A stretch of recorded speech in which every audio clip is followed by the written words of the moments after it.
आज नासिक महानगर पालिका के प्रभाग क्रमांक 11 में आरपीआई के जिला अध्यक्ष एवं उत्तर महाराष्ट्र संपर्क प्रमुख प्रकाश लोढ़े, दीक्षाताई लोढ़े और जाधवताई के प्रचार के लिए कांबलेवाड़ी में एक चौक सभा का आयोजन किया गया। इस अवसर पर जनता का भरपूर विश्वास और समर्थन देखने को मिला। प्रचार की जिम्मेदारी संभाल रही स्नेहा ताई भूषण लोढ़े ने इस दौरान वंदे भारत न्यूज से विशेष बातचीत की। उन्होंने कहा कि प्रभाग क्रमांक 11 प्रकाश लोढ़े का मजबूत गढ़ है और इस गढ़ को हर हाल में सुरक्षित रखा जाएगा। यह विश्वास उन्होंने वंदे भारत न्यूज के माध्यम से व्यक्त किया। वंदे भारत न्यूज द्वारा जनता से की गई बातचीत में यह सामने आया कि प्रकाश लोढ़े का कार्य घर घर तक पहुंचा है। जनता का मानना है कि प्रकाश लोढ़े, दीक्षाताई लोढ़े और जाधवताई की जीत लगभग तय मानी जा रही है। डोर टू डोर प्रचार अभियान में मिली बढ़त को बनाए रखते हुए विजय हासिल करने का संकल्प स्नेहा भूषण लोढ़े ने वंदे भारत न्यूज से बातचीत में व्यक्त किया। वंदे भारत से विजय सोनवणे की रिपोर्ट। लोंढे साहेबांचं पद साबूत ठेवणं ही आपल्याला काळाची गरज आहे। ही आपल्या अस्तित्वाची लढाई आहे आणि येऊद्या किती पण संकटाच्या लाटा लोंढे साहेबांचा पाऊस पाठा आहे ना आपल्या सोबत। लोंढे साहेब आगे बढ़ो, बच्चा बच्चा भीम का।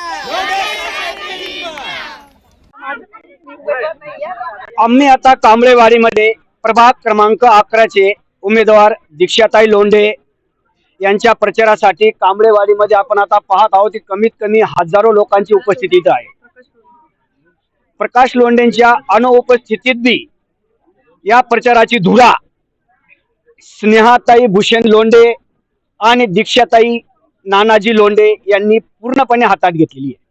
आता आम्ही या मिनिटाला कांबळेवाडीच्या प्रभाग क्रमांक 11 मध्ये आहोत। आमच्या बरोबर बातचीत करायला स्नेहाताई लोंढे आहेत। ताई, लोंढे साहेबांच्या अनुपस्थितीमध्ये तुम्ही प्रचाराची धुरा हातात घेतलेली आहे। हे राजकीय कडू तुम्हाला कुठून मिळालं? राजकीय कडू मिळण्याचं कारण हे आहे की मी सगळ्यांना सांगू इच्छिते, मी ऑलरेडी राजकारणातलीच आहे। माझे आजोबा स्वर्गवासी भिक्षण हरिभाऊ दोंदे हे आमदार होते। ते भारतीय जनता पार्टीमधून आमदार झाले होते 1995 मध्ये। आणि लहानपणापासून माझ्या माहेरी मी बघत आले की प्रचार सभा, रॅली या सगळ्या गोष्टींना मला ऑलरेडी ह्या गोष्टींचं नॉलेज होतं। पण मी इकडे आल्यानंतर मला वाटलं नाही की या गोष्टींमध्ये मी पडावं, कारण माझे पती भूषण लोंढे हे तुम्हा सर्वांना माहिती आहे, सर्व नाशिक जिल्हा आणि सर्व महाराष्ट्राला माहिती आहे। तर ते असताना मला कधी गरज पडली नाही की मी घराबाहेर निघू आणि सगळ्यांशी कनेक्ट करू, कारण माझ्या वाटेचा माझ्या हिस्सेचं कामही ते करत होते। त्याचप्रमाणे माझे सासरे हे तर सगळ्या जगाला माहिती, प्रकाशजी लोंढे साहेब त्यांच्या कामाची व्याख्या ही पूर्ण जगात बोलली जाते।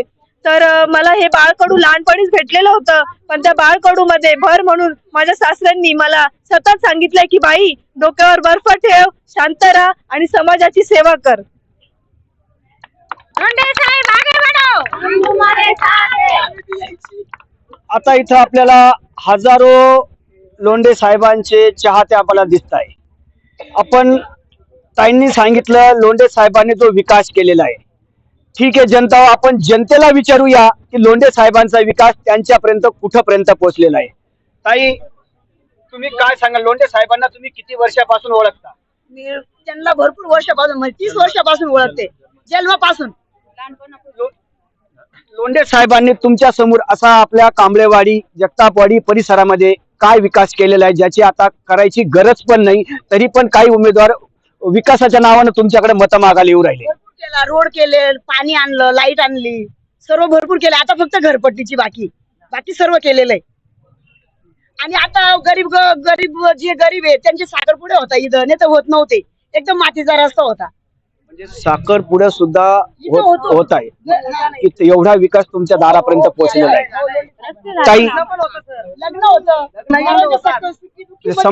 समाज मंडप सुद्धा इथं अशी जीवनभर आमची आजपर्यंतचा आमचा इतिहास आहे। गेले आम्ही खूप दिवस भयानक काढले, जसे चटाईचे घर, टँकरचं पाण्याचा समस्या, खूप एवढं कठीण दिवस काढले।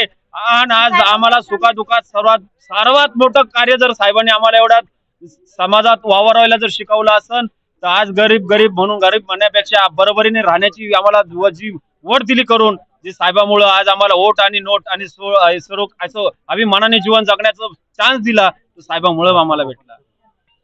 काही दिवसा पहिले साहेब आपल्या भेटीला आले होते, प्रकाशजी लोंढे, जे नगरसेवक महानगरपालिकेमध्ये स्थायी समितीचे अध्यक्षपद भूषवलं, शक्यता ते जिल्हा प्रमुख पण आहेत आणि उत्तर महाराष्ट्र संपर्क प्रमुख पद त्यांच्याकडे RPI आठवले गटाचे ते पक्ष स्थापनेपासून कार्यकर्ते होते.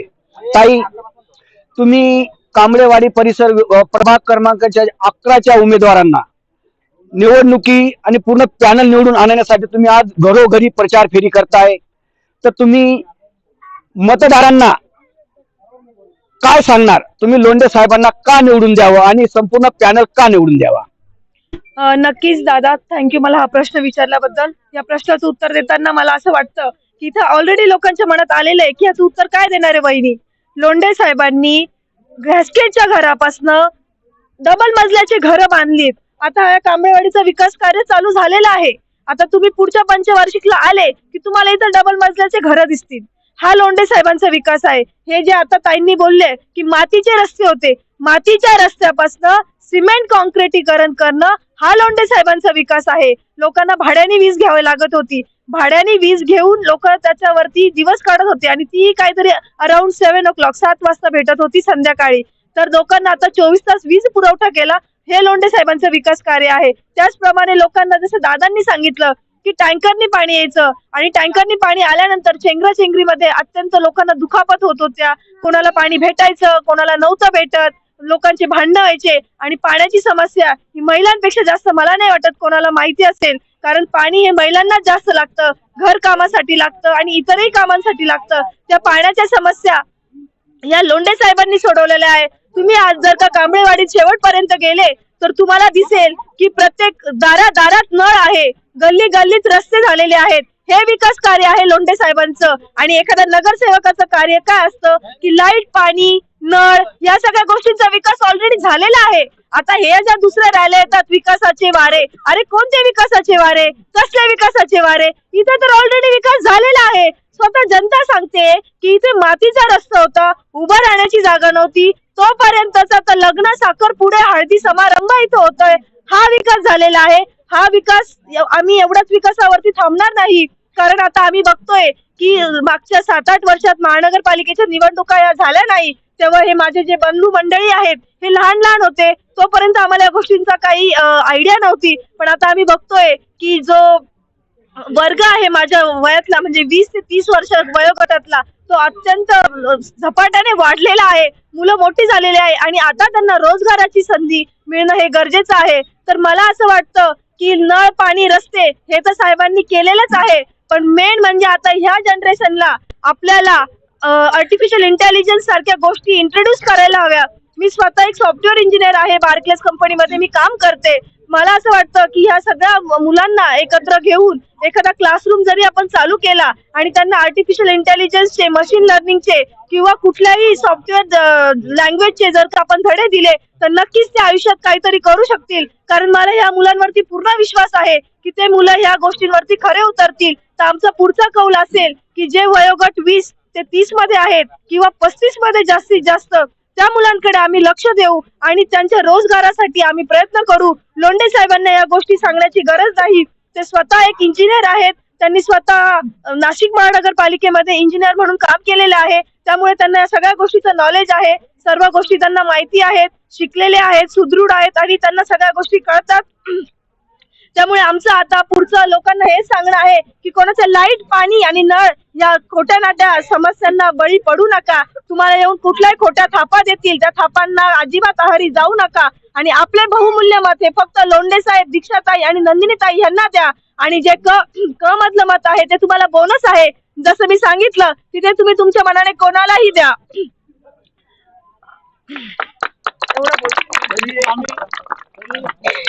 आता एपिसोड लोंढे साहेबांना पक्षांतर करायचं कुठून वारा आलं होतं का? आणि ते लोंढे साहेबांनी स्वीकार केलं नाही, म्हणून अशी वेळ आलेली आहे का ताई? काय तुमचं मत काय सांग, तुम्ही जनतेला काय सांगा? पक्षांतराच्या गोष्टी ह्या आमच्या कानापर्यंत कधी आलेल्या नाहीयेत.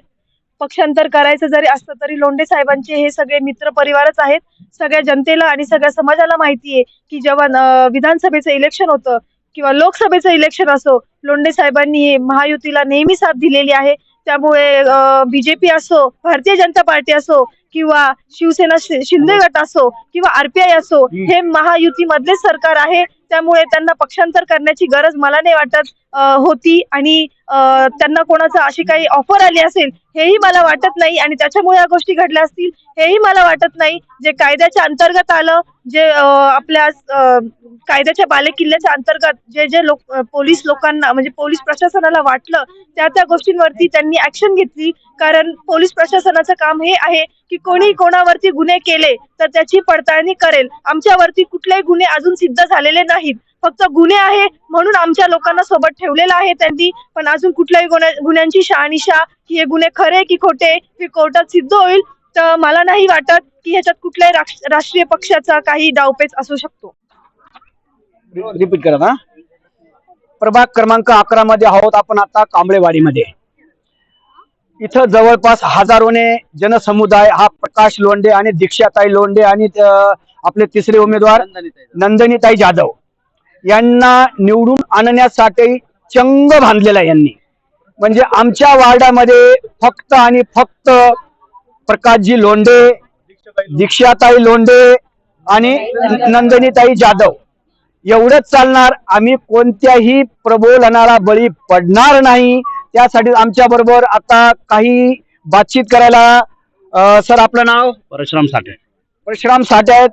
साठे साहेब, आपण लोंढे साहेबांबरोबर किती वर्षापासून राहतात आणि लोंढे साहेबांनी कार्य काय केलेले आणि भविष्यात काय कार्य आपल्याला करावं लागणार आहे? गेल्या 15 ते 20 वर्षापासून मी लोंढे साहेबांबरोबर आहे. रिपब्लिकन पक्षाचं एक पदाधिकारी म्हणून, मातंग आघाडीचा जिल्हाध्यक्ष म्हणून मी त्यांच्याबरोबर काम करत असताना त्यांना तळागाळाची जाण आहे. विकास काय असतो हे त्यांनी दाखवून दिलेलं आहे.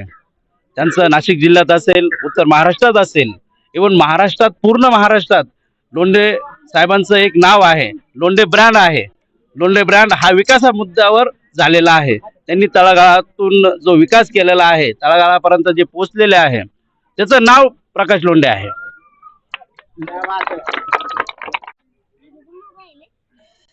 ताई, स्वतःचा विकास करण्यासाठी बहुतेक नेत्यांनी पक्षांतर केलं.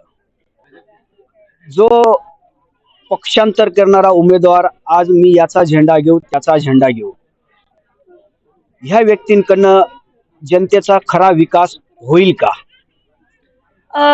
त्या प्रश्नाचं उत्तर मला नाही वाटत की मी योग्य प्रकारे देईन, कारण हा प्रत्येकाचा वैयक्तिक प्रश्न आहे. विठ्ठला कोणता झेंडा घेऊ हाती, या प्रश्नाचं उत्तर हे विठ्ठलाकडेच असेल नक्कीच, आणि विठ्ठलालाच माहिती असेल की या जनतेचा विकास होईल की नाही. पण लोंढे साहेबांबद्दल मी एकच बोलेल की विठ्ठलही सांगेल की लोंढे साहेब हे फक्त आरपीआय मधनच लढतील मरेपर्यंत आणि शेवटच्या श्वासापर्यंत. विठ्ठलही म्हणेल की बाबा तुला कोणता झेंडा घ्यायचा गरज नाही हातात, तू फक्त आणि फक्त आरपीआयचाच झेंडा घेतो. तुला आम्ही सगळ्या गोष्टीत रगडून काढलं, तुला त्रास दिला, तुला मानसिक त्रास दिला, पण तू काय कोणता झेंडा हाती घेण्यासाठी पुढे आला नाही. तू फक्त आणि फक्त पहिल्या क्षणापासून ते शेवटच्या क्षणापर्यंत तू मला वाटतं की फक्त आरपीआयचा झेंडा घेईल. हे नक्की मात्र विठ्ठलाचं उत्तर असेल.